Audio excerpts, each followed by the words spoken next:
In a single second, Dom Punch's life changed forever. What happened at the weekend in the last 10 seconds of the game was absolute a tragedy for him and his family.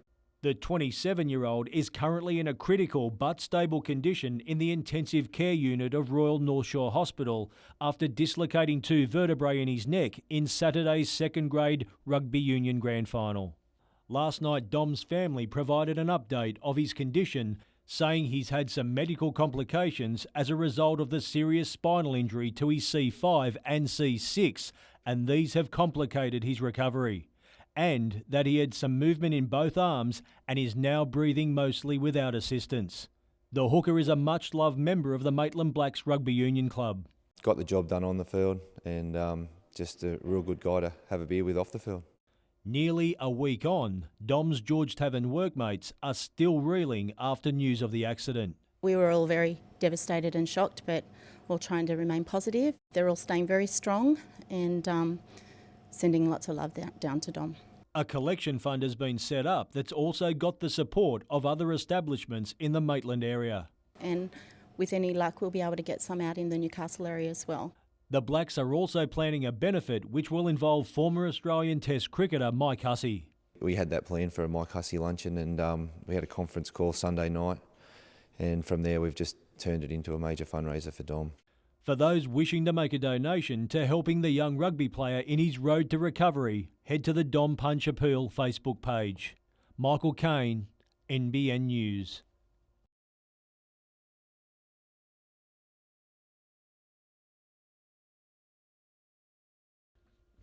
It's the sound ringing alarm bells across the country. In Newcastle, Darwin and Ipswich, the Department of Defence is closing its childcare centres. The decision follows extensive testing to investigate the impact of aircraft noise on children. In a statement to NBN News today, a defence spokesperson said latest research suggests children may be more sensitive to noise than adults, especially in the area of learning difficulties. This childcare centre at Williamtown, contracted to Mission Australia, is specifically designed to minimise noise with specially made double-glazed glass, but the base isn't taking any chances. The Department of Defence says the childcare centre is located close to the base's runway, and initial noise testing results haven't alleviated their concerns of possible long-term health impacts. The base is yet to announce a closure date, but member for Port Stephens Kate Washington says she'll fight to find short and long-term solutions for the 90 children who use the centre. The RAF plays such an important role in our community and they are acting responsibly. We need to do everything we can to support the families. But Lynette Fitzhenry from Port Stephens Council says it might be easier said than done. I assume that most of the childcare service in this area have waiting lists at the moment. People might be lucky to get scattered positions in those childcare services. Georgina Smythe, NBN News.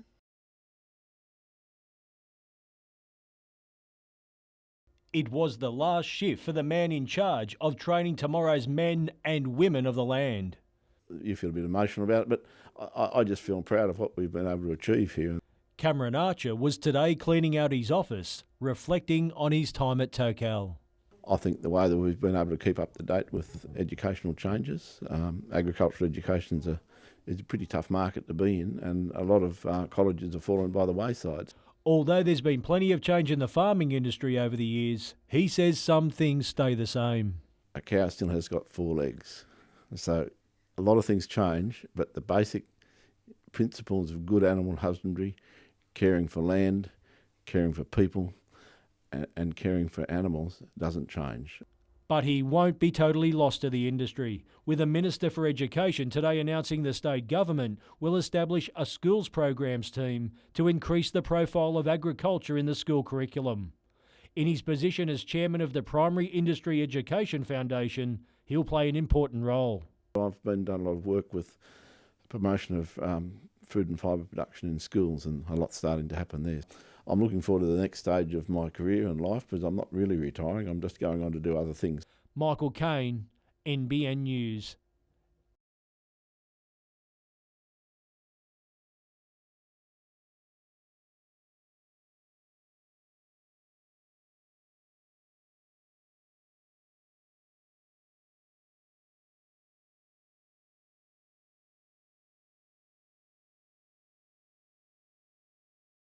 We really want to show kids that they can stay in Newcastle and have a really wonderful career here and study here, they can work here.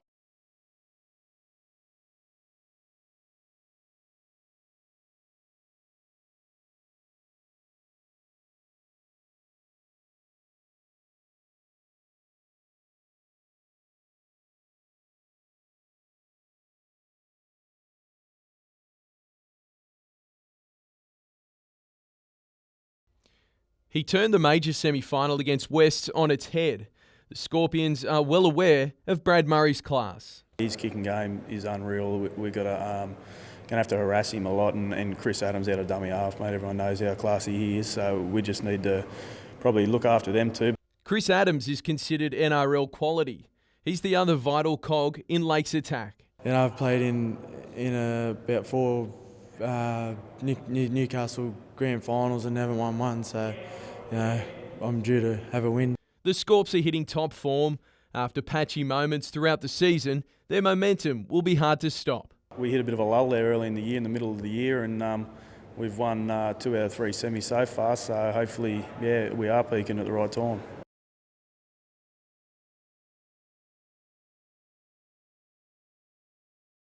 Not a night for running rugby, but one which couldn't keep diehard fans away. A crossfield kick from Dion Taumata would eventually find McLean Jones to give the visitors the opener.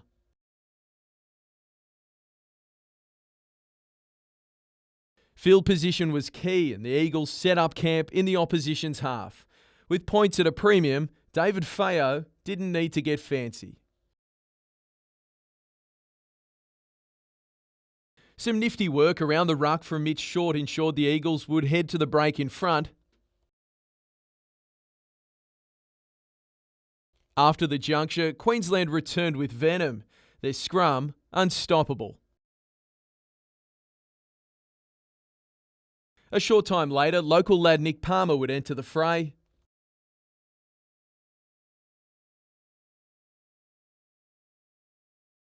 Unfortunately, one of his teammates would exit. Queensland's front row were dominating. Taniela Tupou with the match winner. There's that many teams sort of log jammed around that 4th, 5th, 6th, 7th spot in this competition, so we're definitely not out of it. We took a lot of positives from last week, and we'll forget about this one and get on to the rest of the season. Meanwhile, in the curtain raiser, the Eagles' development side raced to a 24-point lead over the Newcastle Barbarians. Their first half rout almost putting the result out of reach. But the home side returned to the contest when Andrew Tuala crashed over. Jason Keelan's try gave them a chance, while a try to chase Hicks gave the home side a glimmer of hope. One more to Tuala made the scoreline credible. The Barbarians eventually going down 37 points to 28.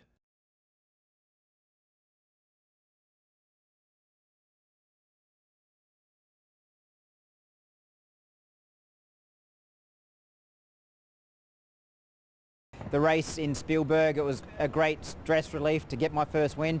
So I'm just hoping to come here and just keep doing what I'm doing.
It was announced as the very last reunion, and it got the response it deserved. They're men of steel and women of steel, and that's what bonds us all together. Hundreds of former employees packed the District Park Tennis Club to share a beer and reminisce about their time at the BHP. Oh, there's lots of good times, but it was a very hot place to work, very hot. Plenty of sparks flying everywhere. One day many remember most, Thursday, September 30, 1999, the day the Mayfield plant ground to a permanent halt.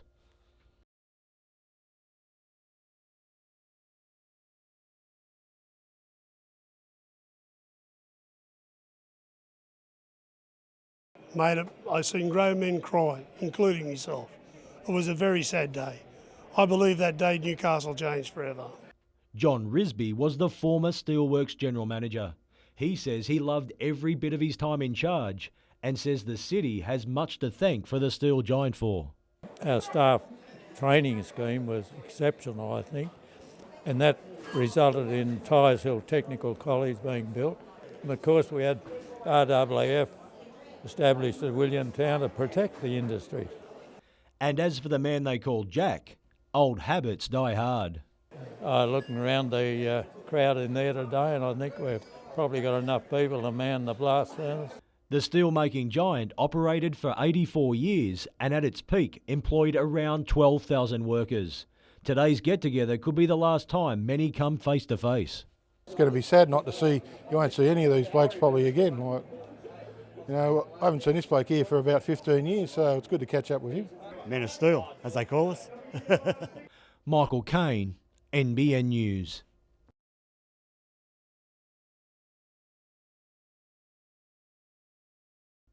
It's an iconic event of Newcastle that keeps on keeping on. 54 years, Matara's going strong. So proud to say that the community of Newcastle have come together, and it's massive. It's the biggest ever. Whether it was old favourites like the Clowns or giving the rides a go, there was something for everyone. The Arnott's Mobile Biscuit Factory was on show as part of the company's 150th birthday celebrations. Back to where it all began here in Newcastle. William Arnott, when he came out from Scotland, started a bakery just in Hunter Street actually here in Newcastle in 1865. For many a biscuit lover, the chance to create their own sweet treat was hard to resist. Around Australia, Tim Tams are Arnott's bestseller, but in Newcastle, Jats is the preferred option. Does that mean that we love dipping? I think you might like dipping, you might like eating them as they are, and today we're giving people a chance to twist their Jats crackers over there at the Jats Cracker tent and put a little modern day twist on your favourite Jats. Will that hurt? It might hurt, it might hurt. Today was just the start of a big week to come. We've got all the movie cars, Batman, Herbie, Eleanor from 60 Seconds. I've got the RAF base coming over with the F-18s doing an acrobatic display.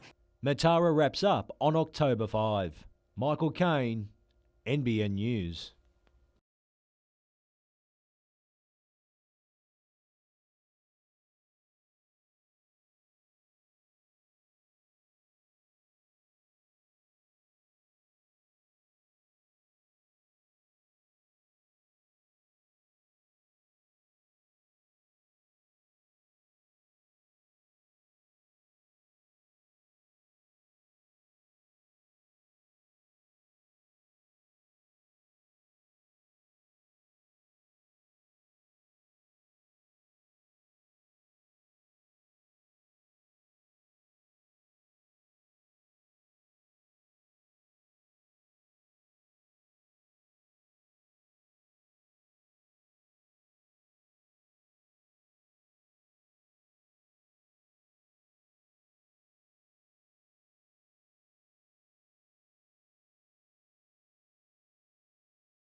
It's really an opportunity to use our local produce, do a bit more with bits of recycling and materials that we might not otherwise know what to do with, get a few tips and hopefully save a bit of money.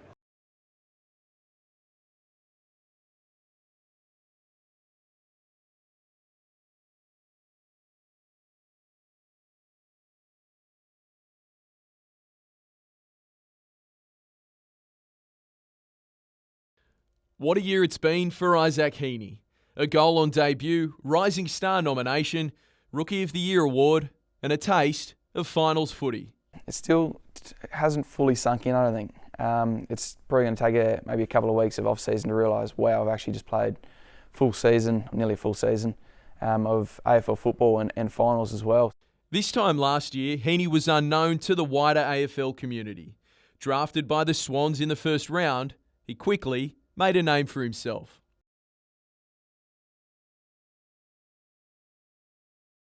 How have you adapted just to being a professional footballer? Because it wasn't that long ago you were at school. Yeah, it was, well, not even a year ago. I think I was still at school. So, no, it's been tough. It's been tough moving away from home. It's been a life that I guess most people would dream for and would give their left leg for, sort of thing. So, I don't know, I'll take it as it comes and really give it 100% because I'm in a pretty fortunate position. It hasn't come easy. After a stellar start to the season, Heaney suffered his first major injury in round 6. A torn ligament in his knee, which required a 6-week stint on the sideline. A brutal taste of life as a professional footballer. Mentally, it's extremely tough. I did struggle just doing off legs and not being able to run, being out with the boys in the training track. That hit me pretty hard mentally. The club itself made headlines, but it wasn't always about footy. The recent Buddy Franklin saga and criticism of good friend Adam Goodes has been hard to take. He really looked like he took you under his wing and sort of really mentored you. Yeah, big time. He was one of my biggest mentors. It was tough for me personally. He's someone that I've looked up to this whole season. He's taught me so much, and he's just off the field. He's absolute just a legend, and on the field he shows like one of the best players in the comp and has been for the last 18 years. So it's hit the whole team pretty hard. His stellar rookie season has been acknowledged. Heaney received the Players Association Rookie of the Year award. It was a massive honour to receive that, knowing that the peers have voted and rated me fairly highly, which it is a bit of a boost. Adam Goodes' retirement will leave a void in the Swans midfield. 2016 can't come quick enough. If I can step up the role a little bit and maybe take Adam Goodes' role this next year, I'll be looking to do something like that.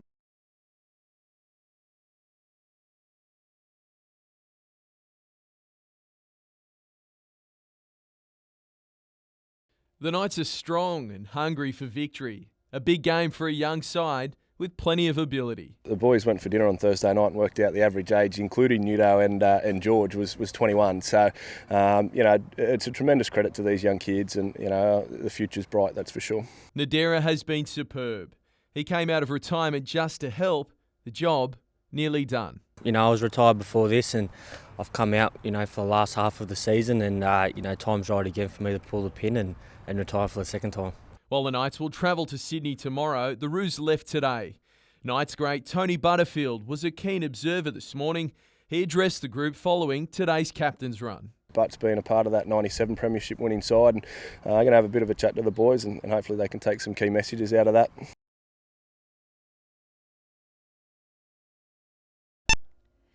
Merriweather Surf House was a sea of white for the charity brunch. Speaking at the event, domestic violence survivor Helen Cummings. There has been some horrible things that have happened in our Hunter Valley that we can't turn a blind eye. Over the past week, the number of domestic violence-related deaths this year rose to 65 nationally. For the Blood Vows author, it's a constant reminder she was one of the lucky ones. I feel absolute despair. It brings tears to my eyes because I can speak as a survivor, but I could have easily been a statistic. I could have easily been one of the millions of women that are in cemeteries all over the world. It wasn't just women who turned out to support the event. We cannot win this battle without the men, and I tell them that, and it was good to see there were men today in the audience, young boys and men. It's really important that we're supporting it and cultivating these ideas about that it's not okay and something needs to be done. More than $3,000 was raised, but for the organisers, today was more about spreading awareness in the community. We wanted to have a big focus today on social media and on sharing images from today, so everyone here hopefully will have shared a picture or shared a message or something like that, so then that can touch everyone in their network too. Meredith Gibbs, NBN News.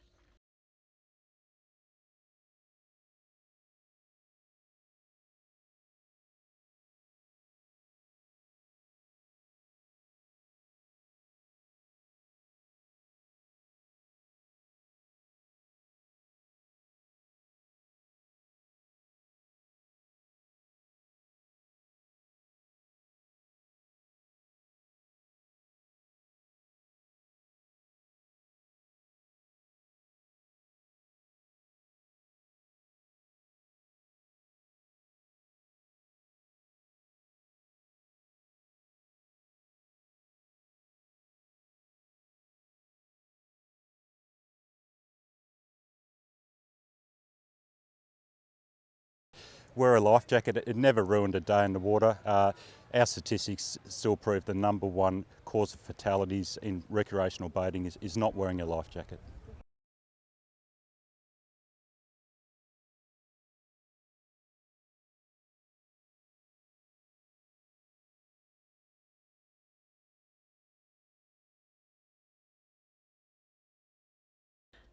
It's known for its coffee and its controversial location. The Bearded Cactus is one of the most talked about coffee vendors in the Hunter, and it's relying on that notoriety to save it. Last month, Maitland Council ordered the business to move from its residential address on the New England Highway, citing a state government policy that had allowed it to operate without council approval. With a little more than a month left at its current address, the Cactus isn't going quietly. It's turned to its customers to raise money to find a new home. It's difficult to get business loans when you haven't been operating that long. So that's one reason we went for the crowdfunding initiative. The GoFundMe online campaign offers donation incentives to the public, like $1 off coffee for a year for contributing cash to the cause. It's raised more than $2,600 in a little over a week. It blows us away with how many, horns get beeped as they go past, as well as just on Facebook, a lot of support, a lot of messages saying, we're behind you, and even a lot of people giving us options and suggestions of where we could go. Those behind the Bearded Cactus say they're determined to stay in the Maitland area and remained involved in local festivals. Having a permanent location where you can just open the door, set up, have customers come and sit down and enjoy the cactus atmosphere is definitely something that we'll be looking forward to. Georgina Smythe, NBN News.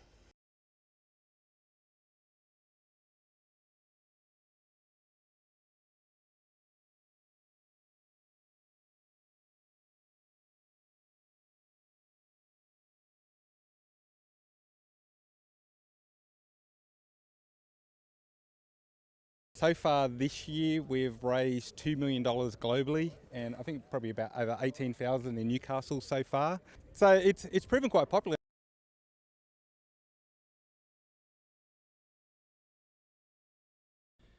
It was billed as the Battle of the Brothers. 12 minutes in, the younger sibling landed the first blow, Nathan Smith given the green light. The frantic pace continued when Newcastle replied.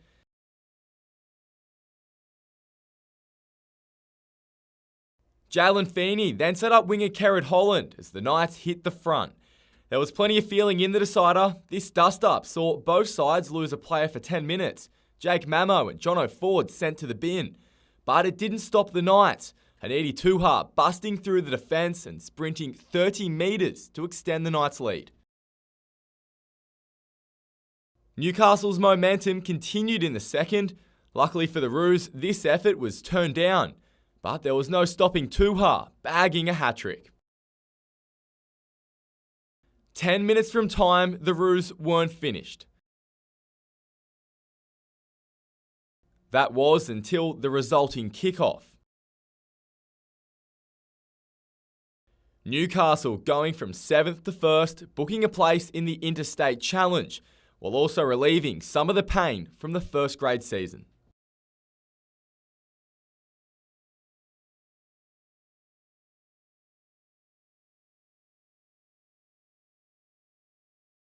Samuel Jordan, NBN News.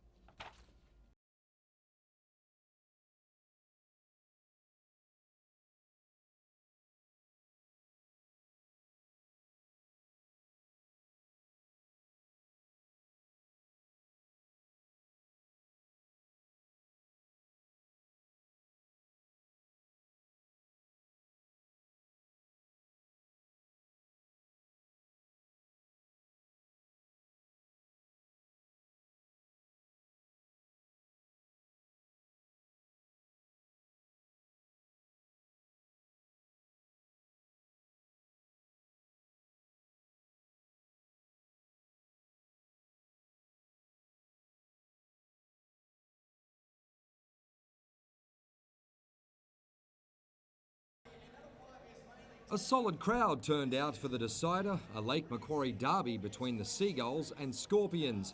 The game was only 3 tackles old when Lakes opened the scoring.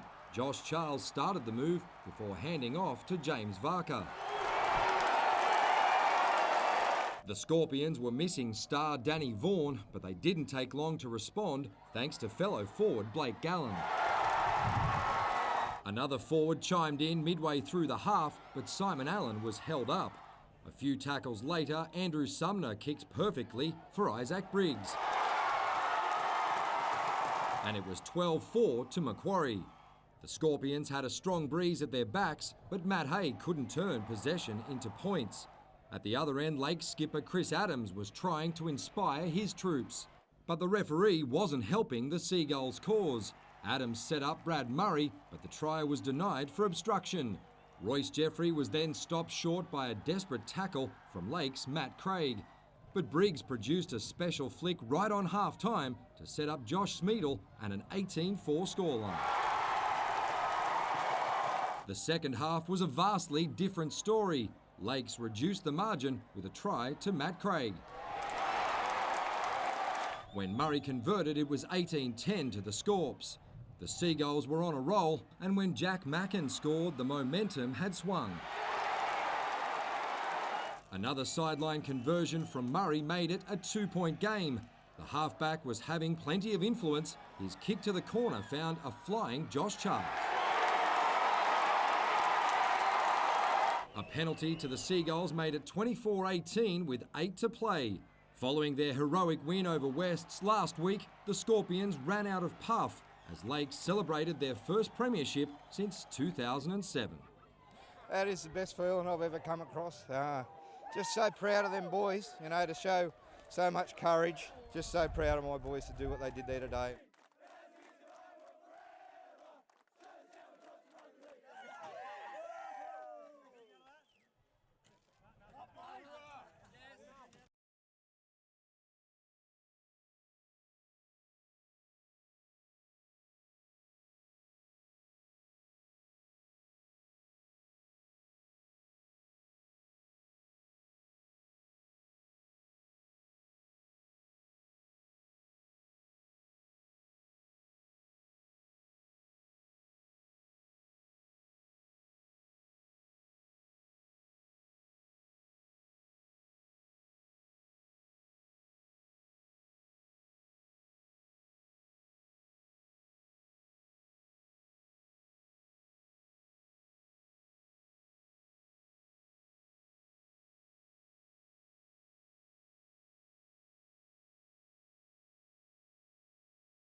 It's 10 years since the Hunter was rocked by the senseless act, with a large group of Novocastrians holidaying in Bali caught in the carnage. These scenes from Jimbaran Beach on October 1, 2005 became part of our region's history.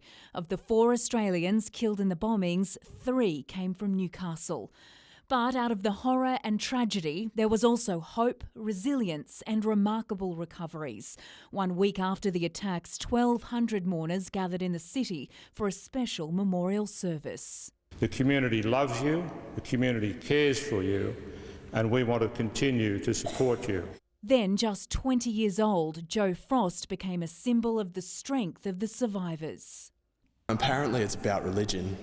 Apparently these wild, radical, whoever they are, have decided that what we were doing was offensive to them.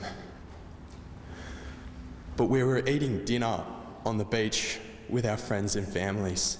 Sacred Heart Cathedral will again open its doors for a vigil of remembrance and hope this Wednesday night from 7, uniting those affected. The aim of the service is actually give the families and those who were directly impacted by the events 10 years ago to remember, but also to pray for hope and for peace, that particularly in a world that's still so struck by violence on a daily basis. While it will no doubt be tough for those attending, the diocese has the blessing of the families involved, many of which have links to the Catholic Church and St Francis Xavier's College. When we asked them, they were very happy that we should remember it 10 years on. So we're looking forward to welcoming them into the Cathedral Church and joining with them in prayer.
Like most people, technology is a big part of Ben Moxey's life. The difference is he uses it for his independence.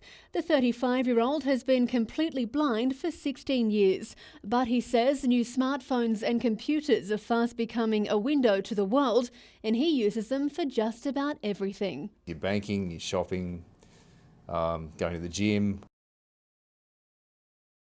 There's talking computers, there's iPhones, that are all accessible now, so they talk to you and you can use them with no vision at all.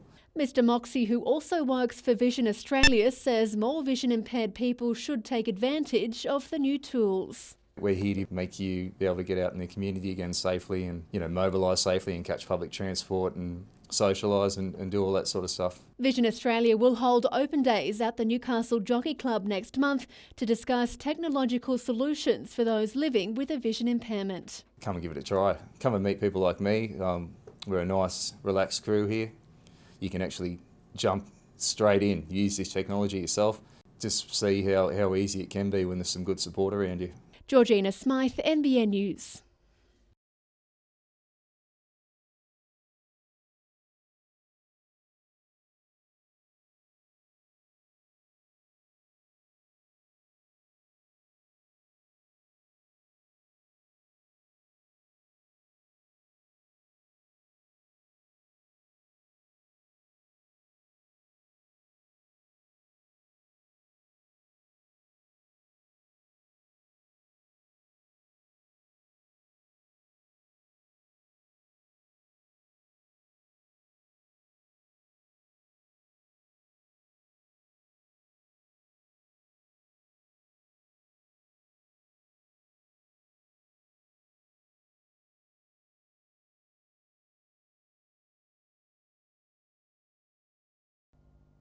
Newcastle's winning run has extended the career of skipper Clint Newton. And he couldn't be happier. This has been a long time coming. I can honestly say this is one of the proudest moments of my life. Or more proud of his young teammates. They've shown so much resilience all year, the resolve, we've used so many players. It's a testament to them. It's what Newcastle's about. For long-suffering Knights fans, yesterday's win was a long time coming. We spoke about being the first team in 20 years to win a reserve grade premiership for the Knights. Obviously 95 was our last successful one. We spoke about our own piece of history, and we get another opportunity at that to be the first New South Wales team to win a national final. Newcastle will take on Ipswich in the NRL Grand Final curtain raiser after the Jets claimed the Queensland Cup. You know, I know there's sort of a little bit of an ad-lib style, but still at the end of the day, you know, we need to front up, make sure our defensive line is solid, keep challenging our guys in the middle third and ensure that we complete our sets. Despite the Knights' success, there's no guarantee coach Matt Lantry will retain his job under new first-grade mentor Nathan Brown. You know, what happens in the future happens in the future, and if I've got to apply for my job, I'll be applying for my job.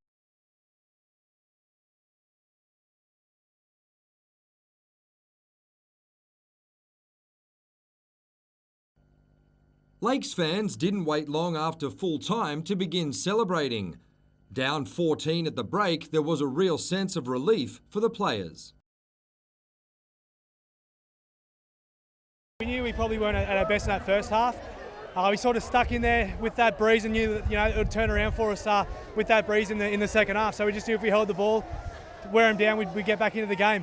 Brad Murray won the decider last year with Wests, but says this premiership is even sweeter. It's probably the best, a young group. I just love the joint. It's probably the best one I've had. Yeah! The skipper wants to help the club win more trophies after putting in a massive effort to overcome the Scorps. It's all worth it. When you run through pain like that and you just hold on for 80 minutes, mate, it's all worth it. Lakes junior Dean Noonan took over as head coach in late 2013 following a season where the Seagulls failed to win a game. I don't really think about that. It's a joint effort. I'm just so happy for the club and the people and everyone involved, mate. I'm just stoked for them. It's got nothing to do with me. This is all about the players and what they've done, and it'll be special for them, mate, for a long time to come. His Macquarie counterpart was gracious in defeat. We just had no ball in the middle of the second half, and our kicking game let us down in the end, really. The Scorpions fielded a side filled with local juniors, giving the club hope for the future. To make it was probably a big plus for us, with the amount of injuries we've had. But, at the end of the day, we don't make excuses. And, as you've seen out there today, we had one left on the bench. We'll walk and wounded, mate.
The subject of speculation for so long. Now its future is sealed. The Baird government says buying the store will improve the design and accessibility to the adjacent planned Wickham Transport Interchange and ultimately help transform the city's West End. The store's getting a bit old, and we think a new revitalised outcome there will be great, and that can include a lot of things from business activities, retail activities to accommodation. The offer was accepted yesterday by the administrators of former Newcastle Jets owner Con Constantine's company. The call for tenders only closed last Friday. Settlement is expected in the next 6 weeks. Urban Growth says it will now consider how the site can be used to provide connectivity and renewal. The inclusion of parking for buses, taxis and cars is expected. In terms of what the rest of the site can support, certainly commercial, could be some scope for residential if they wanted to include that, but the sky's the limit really. It's a great opportunity to think very laterally and come up with a great outcome. After the original concept, dubbed The Shed, was shelved, a new design was unveiled in July for the transport interchange. But now it'll be back to the drawing board for a third time, incorporating the store site. I don't think it's necessarily a waste. Government could only really turn their minds to the holdings that they had control of in those first couple of versions. The Hunter Business Chamber joined the chorus of support today, saying the purchase delivers an opportunity to add to the amenity of the current interchange design and provide a range of useful possibilities. The interchange is expected to open in 2017.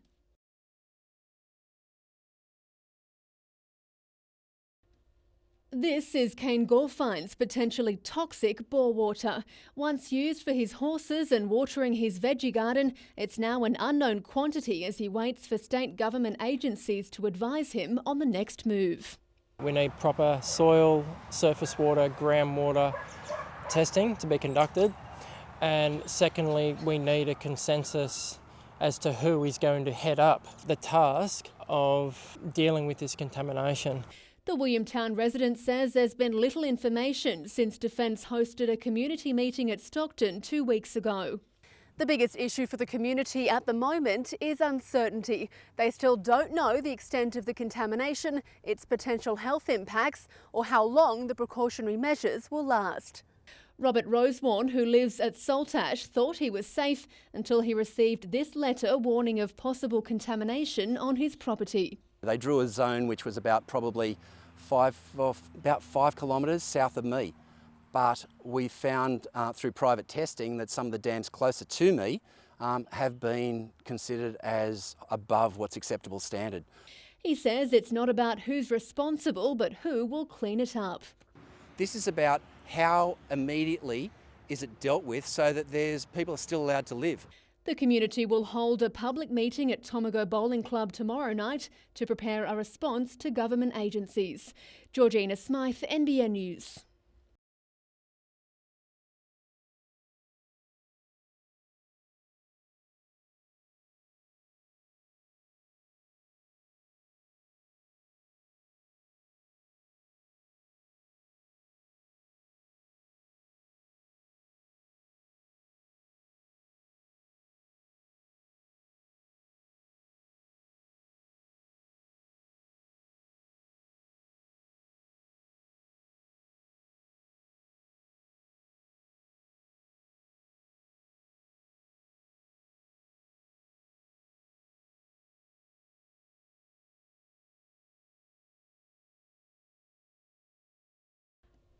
Help has arrived. This plane, now teamed with this van, will provide new access to health services for sick children.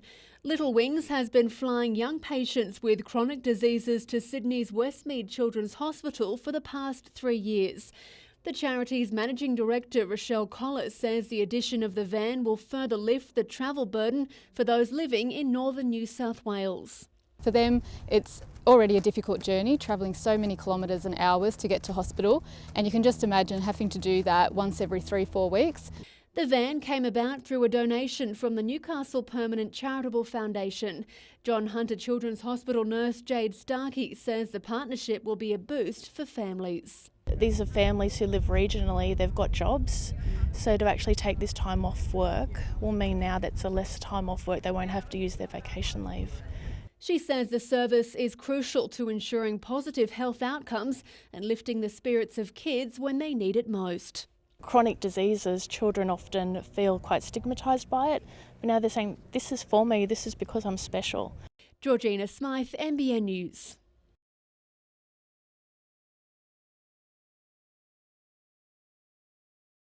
The heavy machinery has arrived, and Racing New South Wales says the course proper must go. But local trainers are prepared to wage a turf war. If we don't get some sort of outcome that's favourable that this track stays here for the time being, well, we won't be supporting any of these meetings that the jockey club's got coming up that they've taken, Racing New South Wales has taken other places. Racing New South Wales pledged $10 million to upgrade Broadmeadow back in 2012. A new B-track and course proper were included in the refurbishment. While the B-track has been laid, trainers say it's not ready for use. The B-track is unable to race on, unable to work on, and it could take, we don't know, 1 month, 2 months, 6 months, 12 months, depends on how the track comes up. The biggest reason for failure of new tracks is they race on them too early. Scheduled race meetings have been transferred, while trainers will be left with just the club's synthetic and sand tracks to work on. Horses need grass to gallop on. Eventually you keep working on synthetic tracks and you end up with problems. Racing New South Wales says the upgrade needs to start as soon as possible. It wants the course ready for next year's Spring Carnival. Chief Executive Peter Vlandis has labelled plans to boycott meetings a gross overreaction. He's guaranteed the B-track will be ready for use by the end of October after seeking an expert scientific assessment. It has also labelled trainers ungrateful, saying they're only penalising owners of the horses. Paddy Kilmurray, NBN News.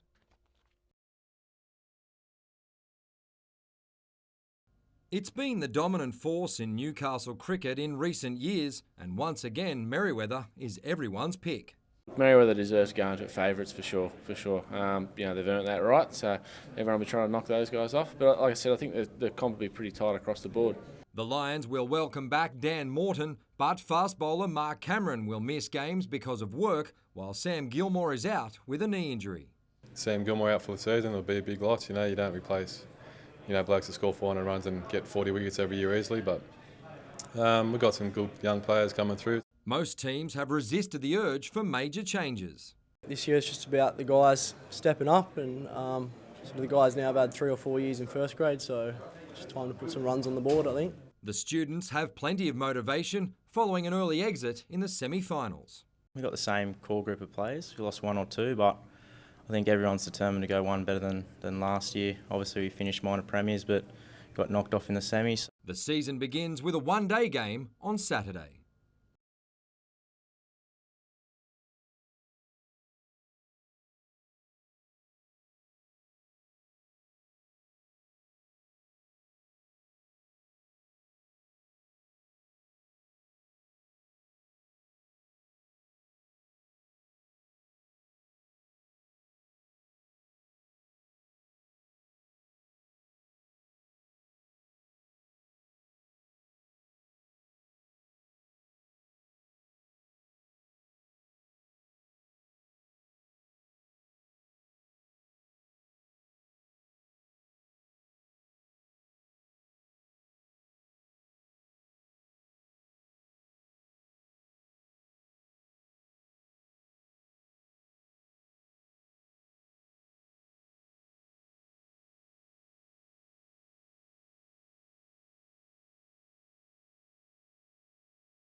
And it's not just about today, it's about every day that the police service the community and really are out there with the difficult challenges and the dangers of the everyday trauma and tragedies of life.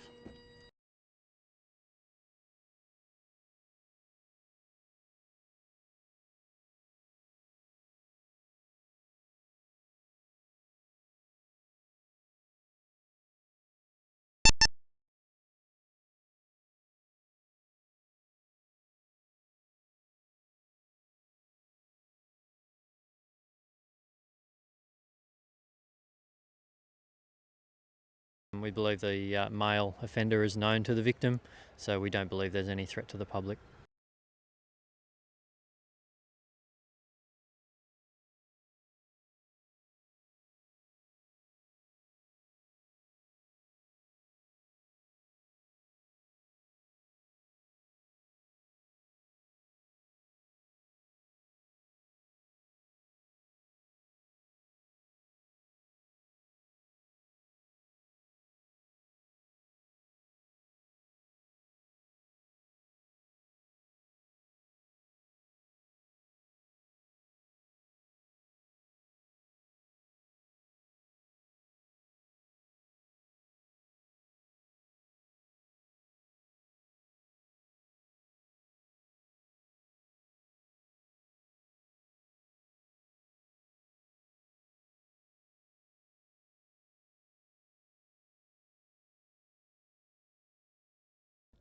It's a building which was for many years a hive of activity. Now that could be the case once again. Trams used to stop right outside the front door of the store, so in some ways it's back to the future. Yesterday, the state government's purchase of the dilapidated store building was confirmed, a move designed to complement the Wickham Transport Interchange. Integrating that whole site and giving it that mixed use of retail, commercial, residential, transport. Urban Growth says the purchase will eventually breathe new life into the West End.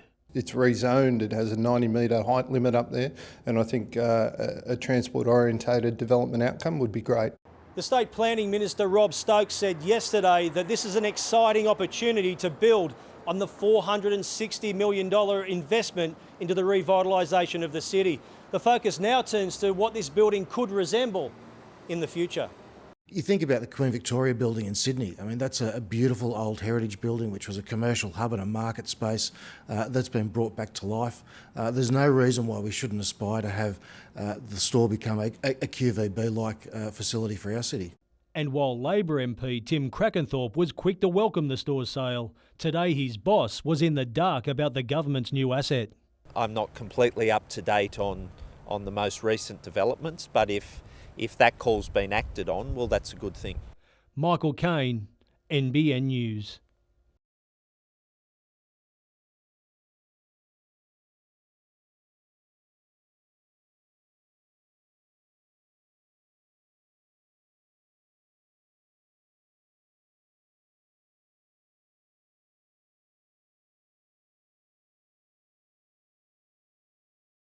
Certainly there was a fear amongst the community about the way that future actions would affect house prices. This plan actually gives some surety.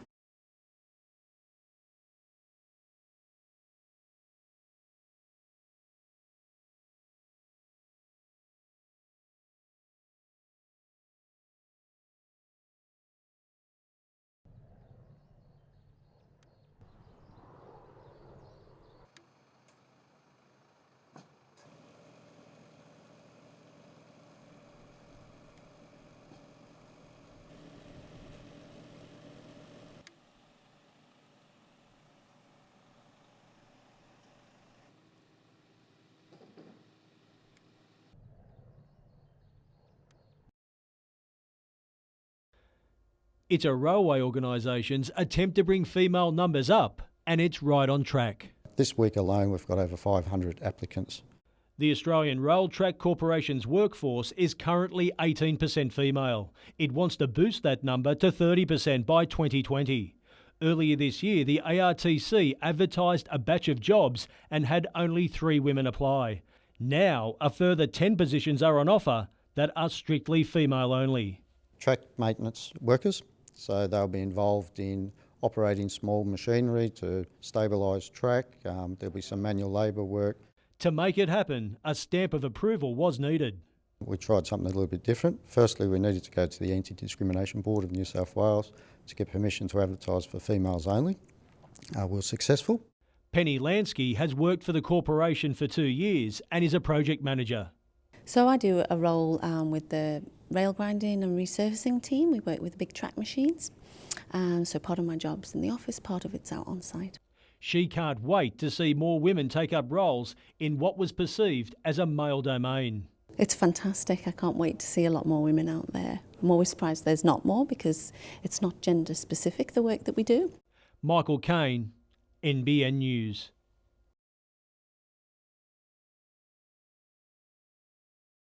She's an Aussie designer who hit the big time. After turning her hobby into a career, Camilla Franks made it in Hollywood. Beyoncé, Lily Allen and Oprah, just some of the stars snapped in her creations. And now they're available in Maitland. Holly Rose stocks labels not typically found in the town before. True Religion and Not Your Daughter's Jeans, along with Samantha Wills jewellery, which is featured on the silver screen. I just thought it was a good, smart move because boutique shopping is nearly extinct. You've got David Jones and your chain stores, but to have the service and the point of difference I think is really important. A few stores up, Blues Child is also bringing a touch of Tinseltown to the CBD. It features unique children's brands, including designs by actress Jamie King. The store has survived the most challenging construction phase of the levy and believes appealing to a niche market is its key to success. Every day we get somebody walk through the door who says, I didn't realise you're here. But social media and all the work that the marketing team for the levy have done have really worked for Blues Child's benefit. Something that's also helping this popular new store, the Bird Tree. It's just different. It's something that you wouldn't normally see in Maitland. It's been great. It's been really awesome. We took a bit of a gamble coming in when the construction was happening, but yeah, it's been really positive for us. Emma Murphy, NBN News.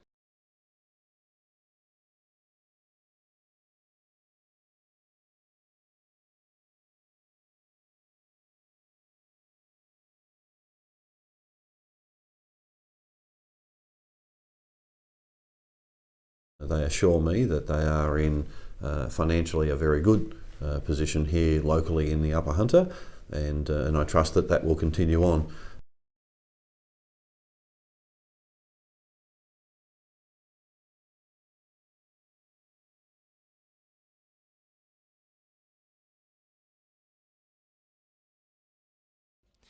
The coach is happy. It's not hard to tell why. His side has already won a premiership, but Danny Levi is sporting a fresh hairdo for an even bigger occasion. Yeah, definitely playing a game again this weekend. It sort of burst the bubble a little bit, but we wanted to enjoy the moment, and I'm sure we did, and we'll get back to what we need to do for a job this weekend. Left centre Kerrod Holland has been a key influence. He was plucked from the local league by Matt Lantry and was the only Knight selected in the New South Wales Cup Team of the Year. Ecstatic for me. I never thought that was possible, especially coming into this season, and yeah, it's something I'm really happy about. The Knights have made the centre an offer beyond this year. Holland is yet to agree. This weekend's State Championship Grand Final puts him in the shop window. Hopefully it'll open a lot of doors coming from the local league and especially from Singleton a couple of years ago. Every opportunity I get, hopefully I can take it with both hands, and the more eyes are watching your game and hopefully you can perform on the big stage, it's always going to lead to better things. Paddy Kilmurray, NBN News.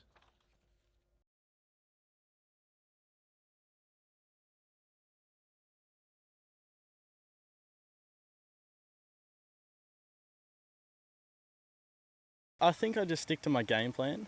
There obviously on some holes there are a conservative approach, but yeah, I'm still going to be trying to shoot good scores.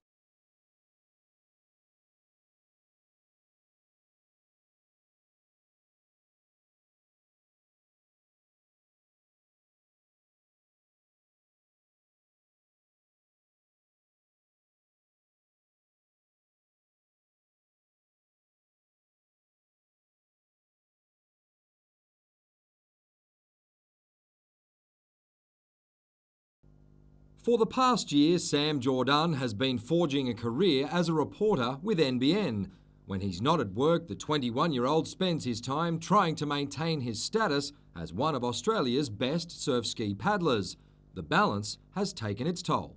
I wasn't used to feeling so tired from just walking around and talking to people all the time, but you know, at the end of the day, I wouldn't change it for anything. Whilst I love surf ski paddling, it's not something you can make a living out of. Despite being below his best during the qualification races, Jordan was selected to represent Australia in the under-23 division at the Ocean Racing World Champs. His build-up hasn't been ideal. Yesterday he collected the wrong luggage at Auckland Airport on his way to Tahiti. Last weekend he had a close call while leading the Bondi to Watson's Bay race. I thought I was in the clear, and you know, watching the water in front of you, then all of a sudden when it all sucks away and there's just a big rock sitting there, yeah, it wasn't a great feeling. I got washed over the rocks. Having never raced in Tahiti, Jordan will be a little more cautious on Saturday. In a sport like surf ski racing, especially over a long distance like 30 Ks, it's crucial that you take the right line and you don't make those little mistakes.